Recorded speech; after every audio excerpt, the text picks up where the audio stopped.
Most of us are everywhere except where we are. Our minds are running ahead to the next problem, circling back to the last mistake, anywhere but here. We treat the present moment like a hallway, just something to rush through on the way to somewhere else. Alan Watts once said, "The meaning of life is just to be alive." Simple, obvious, yet somehow the hardest thing to do. We've been trained to believe life happens later, after the job, after the win, after we finally figure it all out. But Tom and Jerry don't live like that. They don't save their energy for tomorrow. They aren't haunted by yesterday. Everything they have goes into this moment. The chase, the escape, the chaos right in front of them. And maybe that's the part we were supposed to notice all along. Tom never half chases Jerry. Jerry never half escapes. Every second they're all in. Claws out, eyes locked, every muscle ready. There's no split focus, no mental checklist running in the background. Just the game. Right here. Right now. Alan Watts called this being completely absorbed in what you are doing. Like playing music. The point isn't to get to the final note, it's to be inside the music as it happens. But most of us don't live that way. We multitask, we check our phones, we drift in and out of the moment until life feels like static. Tom and Jerry remind us that full engagement isn't about perfection, it's about presence. You're not chasing the idea of the thing, you're in the thing itself. Because when you give something everything you've got, even chaos starts to feel like purpose. Tom gets smashed by a frying pan, flattened by a door, launched across the room. And in the very next second, he's back in motion. No sulking, no rewinding the scene in his mind, no pausing to wonder if he should even keep going. He just moves. Alan Watts would tell you this is the essence of being present, refusing to drag the past into the present. The last moment is gone. It doesn't exist anymore except in your memory.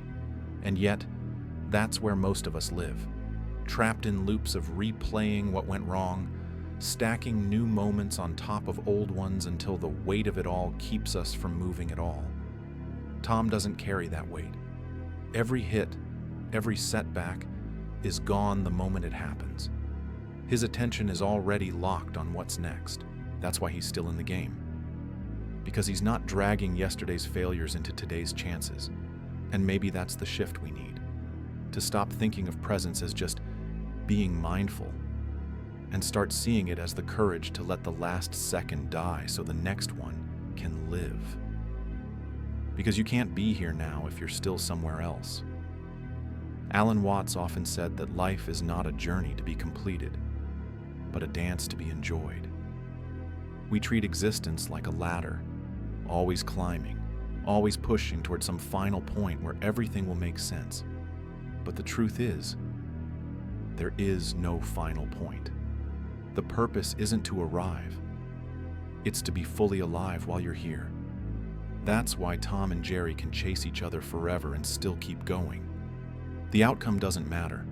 They're not waiting for the one day when the chase is over to start living. The chase is the living. Most of us do the opposite. We put joy on layaway.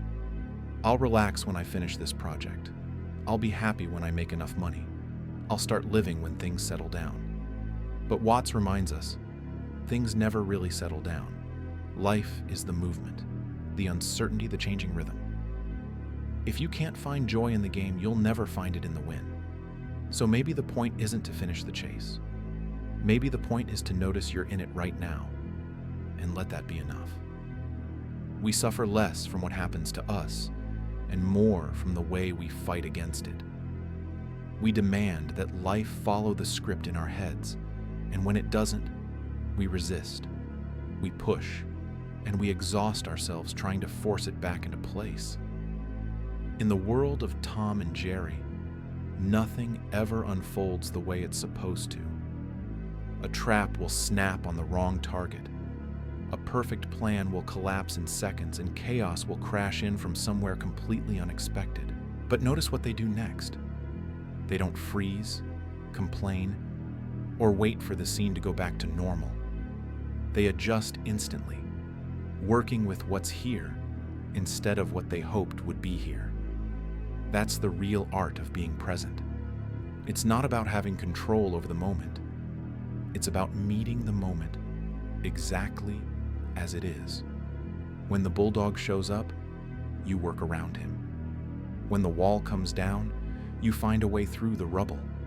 When the path changes, you change with it. And here's the truth most of us avoid.